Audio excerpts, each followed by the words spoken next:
บาทนี่ครับมาเบิ่งเรื่องคณะรัฐมนตรีเพิ่นครับอนุมัติหลักการร่างกฎกระทรวงเพื่อนำทรัพย์สินที่ถูกระงับใส่เป็นค่าใช้จ่ายจำเป็นพื้นฐานชำระหนี้เพิ่นคุยกันวางไหนครับคณะรัฐมนตรีคุยกันแล้วก็มีมติอนุมัติหลักการร่างกฎกระทรวงตามข้อเสนอของสำนักงานป้องกันและปราบปรามการฟอกเงินก็คือปปงมองง่ายๆซะเพื่อเปิดโอกาสให้นำทรัพย์สินที่ถูกระงับการดำเนินการมาใส่เป็นค่าใช้จ่ายจำเป็นพื้นฐานรวมถึงการชำระหนี้และก็การรับชำระหนี้อย่างเหมาะสมลดภาระความเดือดร้อนของประชาชนที่ได้รับผลกระทบจากการบังคับใส่กฎหมาย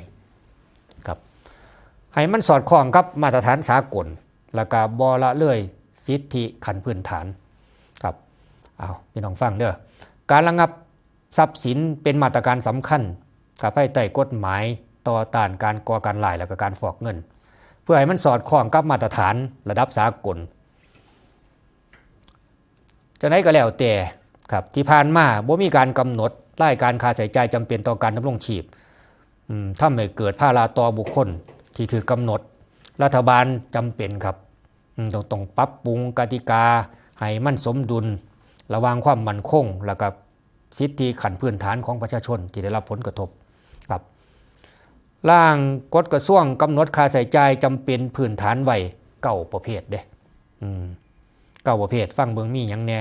ครับก็ได้แก่ค่าอาหารค่าเช่าหรือค่าผ่อนที่อยู่อาศัยค่ารักษาพยาบาลค่าภาษีค่าเบี้ยประกันค่าธรรมเนียมในการดูแล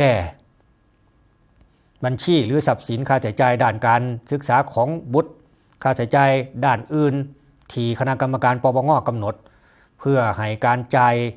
เป็นไปอย่างจำเป็นเหมาะสมและก็โปร่งใสครับผู้ที่ถือกำหนดรวมถึงเจ้าหนี้หรือคู่สัญญาสามารถยื่นคำร้องต่อสำนักงานปปงได้โดยตรงบ่ว่าท่านที่ส่งไปทางไปรษณีย์ก็ได้ระบบอิเล็กทรอนิกส์ก็ได้แทนการยื่นต่อศาลแพ่งเช่นเดิมลดขั้นตอนประหยัดเวลาพร้อมแล้วก็สะดวกในการพิจารณาอนุญาตครับร่างกฎกระทรวงฉบับนี้ครับก็เปิดทางให้ลูกหนี้สามารถครับชำระหนี้ให้บุคคลที่ถือกำหนดแล้วก็ให้เจ้าหนี้สามารถขอรับชำระหนี้จากทรัพย์สินที่ถูกระงับได้